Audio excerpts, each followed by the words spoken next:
Iglesia ni Cristo nagsagawa ng malaking lingap pamamahayag sa Manila. 4 na Guinness Book World of Records tinatangkang masungkit ng INC sa Aid to Humanity o Lingap sa Mamamayan na bahagi ng naturang outreach mission ng INC. May report si Weng de la Fuente. Malaking hamon para sa mga taga-Guinness Book of World Records ang ginawa ng Iglesia ni Cristo na sabay-sabay tangkaing sungkitin ng 4 na world records sa isang aktibidad. Sinabi ng mga adjudicator ng Guinness na wala pa silang nasaksihan na isang organisasyon na gumawa ng ganitong pagtatangka. Sinabi ni Guinness adjudicator Rishi Nath na sumubaybay sa largest collection of clothes for recycle donation na maganda ang layunin ng aktibidad. Tiniyak din ito na nakasunod ang INC attempt sa mataas na standard ng Guinness. I think the biggest challenge over here was there were certain conditions which had to be met for the clothes to be donated. So they had to be clean and they would have to be in a condition which is wearable. So I think that was the biggest challenge on part of Iglesia ni Cristo. However, they managed it really well, and all the clothes were washed, and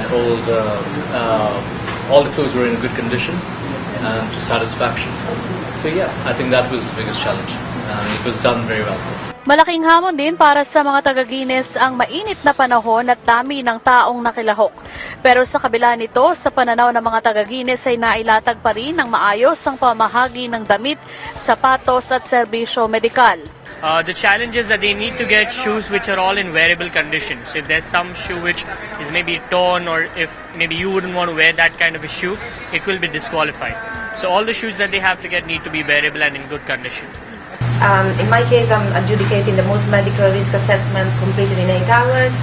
I guess to manage the people, to make sure the records is flowing correctly.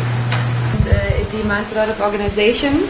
So Iglesia ni Cristo so far does a really good job, and tonight we'll see what the results are going to be. 4 na Guinness Records ang tinangkang sungkitin ng Iglesia ni Cristo sa inilunsad na lingap pamamahayag sa Tondo, Maynila. Bukod sa largest collection of clothes for recycle donation na kasalukuyang hawak ng Rescue Mission of Trenton ng New Jersey, USA, most shoes donated to charity in 24 hours, most medical ultrasound examination in 8 hours, na kasalukuyang hawak ng Chinese Taipei Rotary International District, at most medical risk assessment. Dahil sa lawak ng aktibidad, katuwang ng Guinness ang isang independent auditing firm para sa kaukulang validation. Itinuturing naman ng Department of Health na inspirasyon para sa kagawaran at buong bansa ang inilunsad na aktibidad ng Iglesia ni Cristo. Sinabi ni Health Assistant Secretary Dr. Elmer Punsalan na malaking tulong sa may hirap ang programa ng INC, lalo't mabigat din sa bulsa ang pagpapatingin sa doktor. Bukod pa rito, preventive efforts ding maituturing ang ginawang pagsusuri sa atay sa pamagitan ng ultrasound examination. I am very much thankful na na-initiate itong ganitong gawain, and it will benefit also a lot of the beneficiaries, the Filipino people, at tuloy na tuloy ang ating yung ating latest na mga kagamitan, ultrasound, the need and the importance of the advancement ng ating mamomonitor natin kagad ang mga signs pa lang ng early fatty liver, tsaka kung ano mang yung ating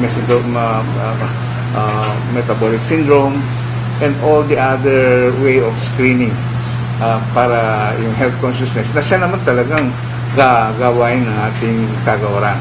Binigyang diin naman ni kapatid na Edwel Sabala, tagapagsalita ng Iglesia ni Cristo, na ang lingap pamamahayag ay bahagi ng matagal ng programang inilunsad ng pamamahala ng Iglesia ni Cristo para bakahin ang kahirapan. Bahagi pa rin ito noong pinasya ng tagapamahalang pangkalahatan ng Iglesia ni Cristo na paigtingin ang paglaban sa poverty o sa kahirapan. Ang totoo ay matagal nang ipinasya ng kapatid na Eduardo Manalo na magkaroon ng mga aktibidad na ang layunin ay tumulong sa ating mga kapwa-tao na nagigipit, nangangailangan, nahihirapan. At yan naman bilang pagtupad sa aral ng Biblia sapagkat inuulit-ulit namin ang Iglesia ni Cristo ay isang relihiyong Kristiyano.